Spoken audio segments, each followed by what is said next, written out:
What is it about murder that so fascinates us? After all, murder is number one on the hit parade of crimes. Principally, I think because of its finality. It's the end.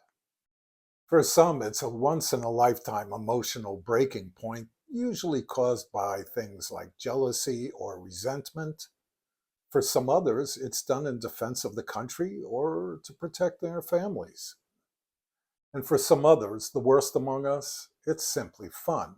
Well, what makes it fun?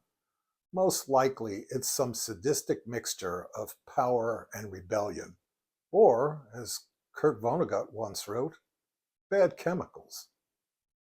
And yet, we can't wait to hear the juicy details of a murder, especially if it involves a celebrity or a member of the upper class. So, what's the attraction? Well, for most of us, it's the solving of the crime, whether from the safe remove of your living room or your theater seats. We bask in the details as they come into focus on the great game board of forbidden lore: the who, the what, the how, and finally, the why. While not exactly a franchise as we think about them in modern terms, the works of Agatha Christie have been adapted to stage, film, and television for close to 100 years. Perhaps only Sherlock Holmes and maybe Tarzan have had a greater shelf life. I enjoyed Sidney Lumet's adaptation of Murder on the Orient Express back in the 70s, and while the ensemble cast of movie stars was one of the film's selling points, I confess to growing a little impatient while waiting for each of my favorites to do their turn. Thankfully, the great Albert Finney was on hand throughout to keep us company. As for Kenneth Branagh's version of Murder on the Orient Express, that ensemble of movie stars, with the possible exception of Michelle Pfeiffer, is completely overshadowed by the director himself, and the movie suffers for it. I must also confess that I've never seen the Agatha Christie adaptation starring Peter Ustinov, who is not only a fine actor, an excellent raconteur, and by all accounts, a gentleman as well. I did, however, have the misfortune to see 1966's Ten Little Indians, but who's counting? This remake also featured the gimmick of an on screen ticking clock that gave the audience 60 seconds to guess who the killer is. Shades of William Castle, the past master of such gimcrackery, but in this case, I'm afraid it was the audience that took a licking. So, by process of elimination, this 1945 film adaptation of Agatha Christie's 1939 novel remains my favorite. It's fast and funny and great fun as French filmmaker Rene Clair puts the plot through its paces with a sly, almost whimsical hand. Eight strangers, each with a sordid past, are invited to an isolated island off the coast of England that is owned by a man named U.N. Owen. The opening boat ride to the island is played for laughs and sets the tone for the rest of the movie. Once settled in to the island's mansion, each of the characters introduces themselves directly to the audience. It's sort of like a curtain call in reverse. The only other occupants on the island are a husband and wife team of servants who have been hired for the occasion by the mysterious Mr. Owen, who, it later turns out, is not in attendance. As previously instructed by letter, Rogers the butler puts on a record at a specific hour.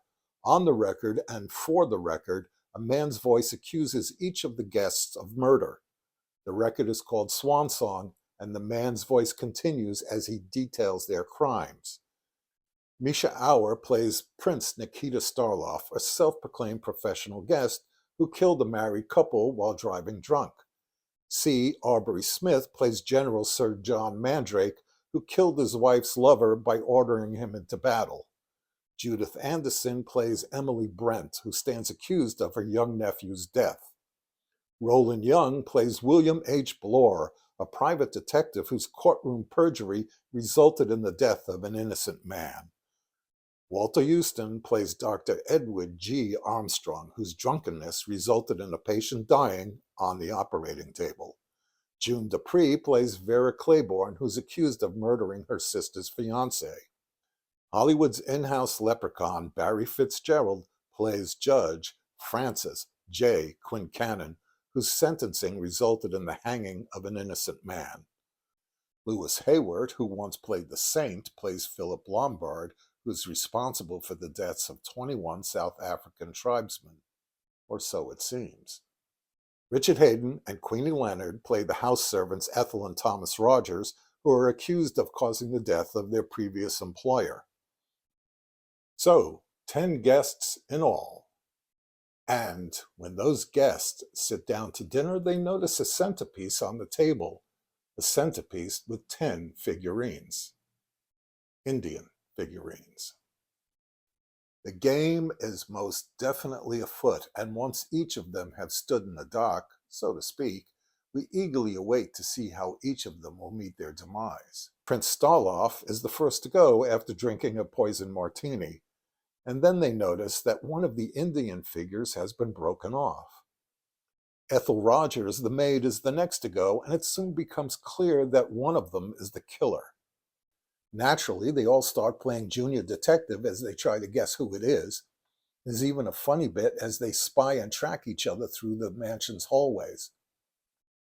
And soon the bodies begin to pile up, with a broken Indian keeping score all the way down the line, until there are only 3. Well, 3's a crowd and all of that, and I won't spoil the ending, only to say that justice is served. And so is the audience. It's a winning formula. Isolate a diverse group of characters, put them under threat, and then stand back and see what happens. From the old dark house to the house on Haunted Hill, it always works. Back in the 80s, murder mystery games were all the rage here in LA. My doctor at the time owned an old mansion in the Pasadena Hills, supposedly built by bootleggers back in the 30s. This place had secret passages, and it even had an elevator in the West Wing. One time, when the good doctor was away, my good friend Randall, who also lived there, threw a murder mystery party that lasted all weekend. But unlike the movie, we never did find out who the killer was. I guess we got distracted. See you around the campus.